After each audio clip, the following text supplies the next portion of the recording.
It could be considered a training device, a somewhat masochistic child training device. Okay. So Elie, I said I had to have you on this week because you're a bomb thrower like me, but B, you also have a fancy Harvard law degree. So I've calmed down about witnesses, and I understand legally. But you talked about it. You made some good points, obviously, on TV and on Twitter. You said the point of witnesses was not to change Republican minds. Christ, the point of impeachment was not to change Republican minds. Republican minds cannot be changed. And you just said we would have called witnesses against Barack Obama, but it was Valentine's Day, is something no Republican would ever say. And so, yes, it's the optics of Democrats back down, right? It's the whole point of impeachment was the show. Right. They were never going to convict because you can never convince Republicans of anything. So yes, the point was to expose the Republicans, to embarrass Republicans, to make it as hard as possible for Republicans to act like Republicans. And that's where witnesses would have been useful. There's also just the issue of like, and I feel like this is a fundamental kind of problem with the Democratic Party and liberals in general. It's like we want to fight in the headspace of Lindsey Graham, right? We want to fight out of that paper bag to convince a Republican. That's never going to happen. Yeah. Republicans are unconvincible. We should never waste time. Look, if I only did what Republicans thought I could or could not do, I wouldn't have a law degree. I'd be shining shoes at Grand Central, right? If I lived in the Republican headspace. Yeah. I don't care what Republicans think. That's how I live my life. It's how the Democrats should live their party. Yeah. Well, but your piece in The Nation, as usual, went right to it. Republicans won't convict Trump because they won't convict themselves. The Republican senators who would be asked to judge Trump are guilty of the very same high crime for which the former president has been impeached. And of course, a terrific historical analogy. You said asking people like Graham, Hawley, Cruz to convict Trump is a little like asking Robert E. Lee to convict Jefferson Davis for treason. They're all part of the same insurrection. Thank you. So, right. They're complicit. I mean, and not. I don't just mean that kind of theoretically. Like most of the Republicans endorsed the very same violence that Trump endorsed. I don't just mean that they endorsed the big lie, because of course they did that. Yeah. But like time and time again during Trump's presidency, he would do something that would encourage people to violence, and Republicans, Congresspeople, and senators would clap and say yay. Right? They would go to the rallies. They would give him a hug. They would try to fire up the crowd in their own way. I mentioned in that Nation piece that you referenced how the incident that the House managers used of those people trying to drive the Biden-Harris bus off the road as one of the inciting events for Trump. Marco Rubio also endorsed that attack. Cheered it on. The day after they tried to drive the bus off the road, Rubio was out there saying, "We love those people." Like it's two sides of the same coin. Trump is the figurehead leader on their white domestic terrorist movement, but so many of them are a part of it. Well, and that's why first of all, Stacey Plaskett, I need a moment. Oh, so fabulous. Okay. But she, what she said it best, we didn't need more witnesses. We needed more Republican spines. I mean, they did don't you think as a lawyer, they really did do an amazing job. It is not to take away from the job the House managers did. And our ire should be directed at these cowardly Republicans. Because as a lawyer, the witnesses went cold. They wouldn't have cooperated. They might have stalled for months like Don McGahn has, right? I mean, Although, I mean, look, this is where nuance is required, and I'm not great at nuance, so right. I apologize in advance. Yes, the House managers put on a great case. If you were looking for a great legal argument for why Trump should be convicted of impeachment, the House managers gave you that. But again, part of the optics of witnesses here, like Stacey Plaskett, who was brilliant, who was a revelation, who was amazing. Tell me the time that Plaskett has prosecuted a case where she didn't call live witnesses. Yeah. Where she had the option of live testimony and didn't take it. There is no prosecutor on the planet who would go for reading a deposition or go for video evidence over live testimony, because every person knows that live testimony is the most compelling. It's not often the most accurate, but it's the most compelling testimony. Yeah. When you say like, oh yeah, they would have delayed for months. Sure, if you tried to call McCarthy, he would have made it, but there were witnesses willing to testify, including some of the cops. Like for instance, one of the points in the trial that really bothered me was weirdly at the end when they had the unanimous Senate vote to give Eugene Goodman a medal. That's great. I'm glad he got a medal. Put him on the stand. Let me hear what he had to say. Why did he have to be a hero? Tell us why you had Let Eugene Goodman sit there and tell the senators what those people were saying to him, because I'm sure they were saying some words that aren't great, that are not safe for work, and tell me in whose name they were saying it.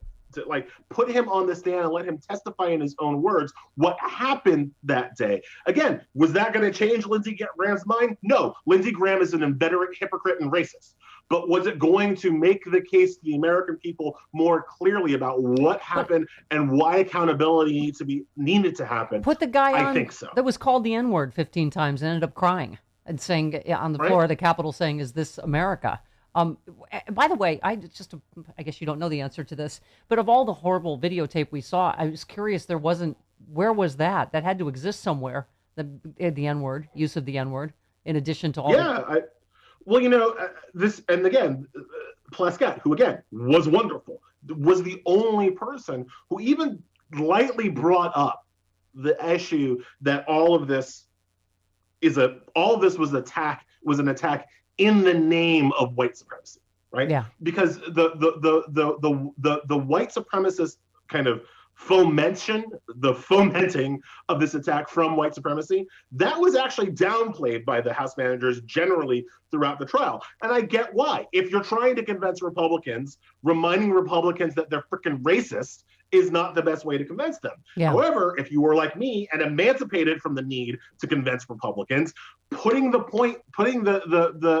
dot on the I that this was a white supremacist riot would have been important. And I was actually on Brian Lehrer over the weekend, and he was saying the same thing, that like there was a argument about the white supremacy involved in these attacks that was not made by the House managers, and the reason is because they were trying to play nice with Republicans, as opposed to exposing them for all of their evil. You and Joy Reid, as you do, make great points on Twitter. She said Lindsey Graham on with Chris Wallace threatening in advance to impeach Kamala Harris, who is not president of the United States. And in a contest for the absolute worst person in the Senate, this antebellum character keeps making a strong pitch for first place. And you just said, when I say the GOP is the party of white supremacy, I'm not speaking hyperbolically or figuratively. These people are racist. Racism is their animating drive. Racism is the only thing that holds them together. And I said it earlier, Elie, this is why we need to snap out of our witnesses or not or whatever and go, what they learned from this is we better keep more brown people from voting next time. So we better start working on that too, in terms of protecting the right to vote, because that's what they learned from this. Too many brown people voted. Look what happened. One of the things about it, and I get yelled at on Twitter a lot, but when I call these people racist, right? People think that I'm being reductive, and I'm not. Racism is complicated. How they are racist, how they've decided to be racist, the factors that went into making them racist, that's actually a super complicated answer, but it's a binary one, right? It is the racism and all of the complication involved in the racism that is the only connective tissue anymore to the Republican Party.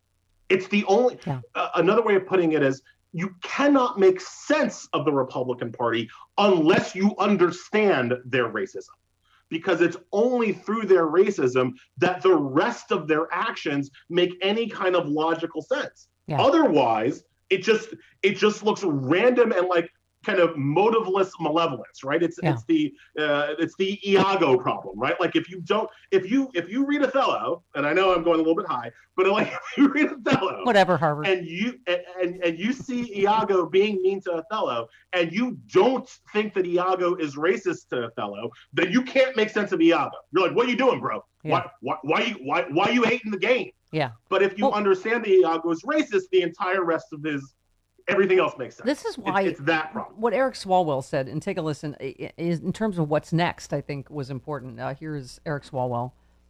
There's no moving on. January 6th is a day, sadly, that we'll all remember. I do think that we have to take a approach that we took after September 11 and root out white nationalism, terrorism from our country. I do believe we need a September 11 style commission. Take it outside of Congress. I don't want this in Congress, frankly. I think it should be an independent commission appointed outside of Congress from scholars, experts, statespersons who can tell us, what happened and how we can defeat it. Yeah. Well, because they're still there, Elie, and this is about, accountability is about preventing not just the future, the present. They're still, if you go online, Malcolm Nance, I'm sure, will tell us tomorrow. They're still talking about one last stand, and they're not gone. And Trump getting, in their mind, exonerated, which, like you say, boy, is that not a court of law. 57-43 in favor of convicting is not an exoneration, but that's the way they take it. He got away with it. Let's keep going. It's becoming an increasingly lonely hill that I'm standing on. But I need to remind people that reports indicate that 800 people stormed the Capitol. Right now, only 200 have been arrested or charged with something. Yeah. That's 600 people that the Justice Department still needs to go back and arrest and charge with crime, because every single person that breached the Capitol on January 6th committed a federal offense, federal trespass, and federal disorderly conduct. At the bare minimum, each of those 800 people need to be charged with that. And we haven't even done that, and much less. So when we're talking about we can't hold the leaders accountable, we're not even holding the foot soldiers accountable at this point. Yeah. Well, and, this 9/11 style commission, they're talking about, Republicans, of course, are primarily seeking to investigate Capitol Police for their response, and Nancy Pelosi, right? But not Donald Trump or their complicity in it. Eric Swalwell, let's listen one more. Inside Congress, that's where we can pass Adam Schiff's Protect Our Democracy Act, which would really clean up a lot of the vulnerabilities that Donald Trump exposed.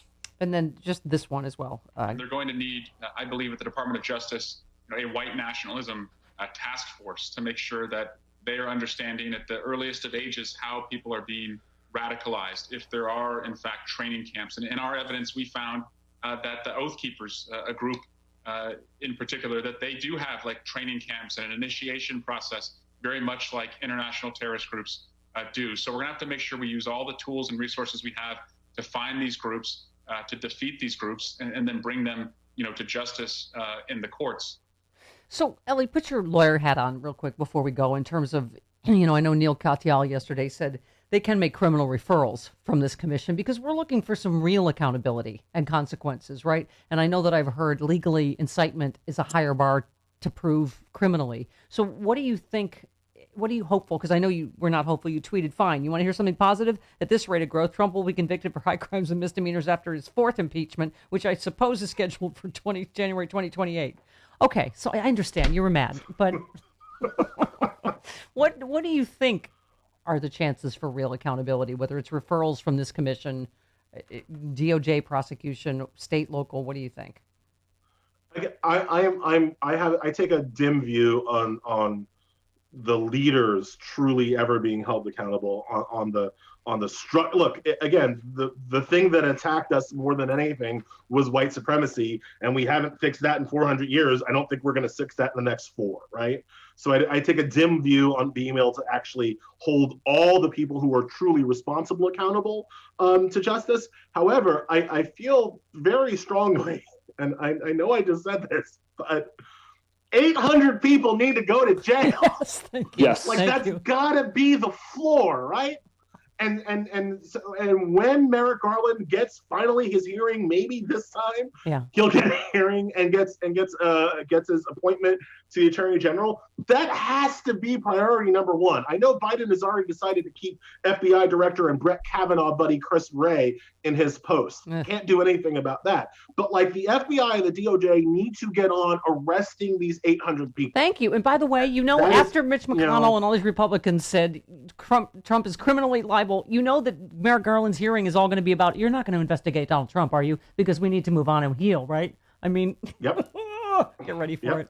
I don't care if Merrick, and that's the thing, Merrick Garland it would make me feel better if Merrick Garland gets confirmed 51-50. Yeah. Right? Like, it's a bad sign to me if he is so equanimical that he's able to get 15, 20 Republican votes. I need him to come in there and be like, no, I'm coming for your behinds. Yeah. And don't vote for me because I got the votes. That is the posture that I want him to be. That doesn't strike me as who Merrick Garland is. Last question. We're way long. Before you go, is your new mug warmer soothing the systemic racism in America at all this morning? Is it somehow? I don't know. I haven't.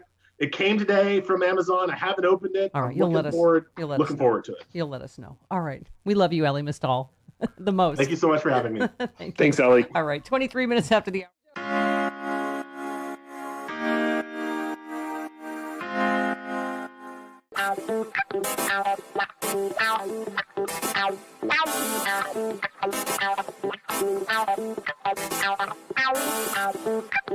Ow.